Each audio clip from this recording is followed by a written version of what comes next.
वर्तमान समय में वक्फ संशोधन अधिनियम को लेकर भारतीय राजनीति और मुस्लिम समुदाय क्रिया प्रतिक्रिया के दौर से गुजर रहे हैं। एक राष्ट्र के रूप में भारत के समक्ष ये चुनौतियां हैं कि देश के भीतर मौजूद आर्थिक और भू संपत्तियों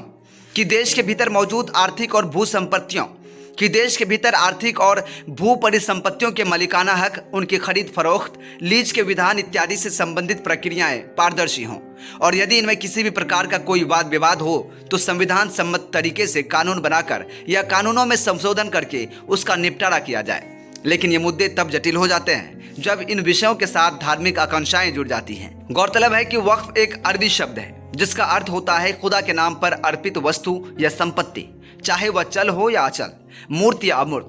खुदा को इस आधार पर दान करना ताकि अंतरण से जरूरतमंदों को लाभ हो सके। वक्फ से होने वाली आय आमतौर पर शैक्षणिक संस्थानों, कब्रिस्तानों, मस्जिदों और आश्रय गृहों को निधि देती है। भारत में वक्फ को वक्फ अधिनियम 1995 द्वारा विनियमित किया जाता था। संसद में वक्फ बोर्ड के कामकाज में जवाबदेही और पारदर्शिता बढ़ाने के लक्ष्य के साथ वक्फ अधिनियम 1995 में संशोधन कर वक्फ अधिनियम 2025 लाया गया।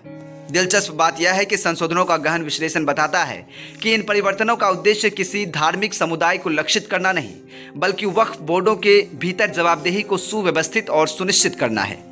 चूंकि धर्म अक्सर मुद्दे की योग्यता की जांच किए बिना लोगों के बीच भावनाओं को सामने लाता है, इसलिए यह स्पष्ट करना महत्वपूर्ण है कि वक्फ संशोधन एक धार्मिक संघर्ष नहीं, बल्कि भ्रष्टाचार से निपटने और पारदर्शिता बढ़ाने के उद्देश्य से एक आवश्यक सामाजिक सुधार है। जब तक आप अपनी प्रिय चीज़ों में कुछ दान नहीं करते, तब तक आप कभी भी धार्मिकता प्राप्त नहीं कर सकते हैं, और जो कुछ भी आप देते हैं वह निश्चित रूप से अल्लाह को अच्छी तरह से पता है। सूरह अल इमरान। जो लोग अल्लाह के मार्ग में अपना धन खर्च करते हैं और अपने दान के बाद अपनी उदारता या आहत करने वाले शब्दों की याद नहीं करते, उन्हें रब से इसका प्रतिफल मिलेगा। सूरह अल बकरा 262। आयतों की गहरी समझ से स्पष्ट होता है कि एक प्रशासनिक संस्था के रूप में वक्फ सदियों में विकसित हुआ है और इसे ईश्वरीय आदेश के बजाय सांस्कृतिक और सामाजिक प्रथाओं द्वारा अधिक आकार दिया गया है। वक्फ संशोधन अधिनियम पर पूरी तरह से धार्मिक लैस लगाना भ्रामक और प्रतिकूल दोनों है।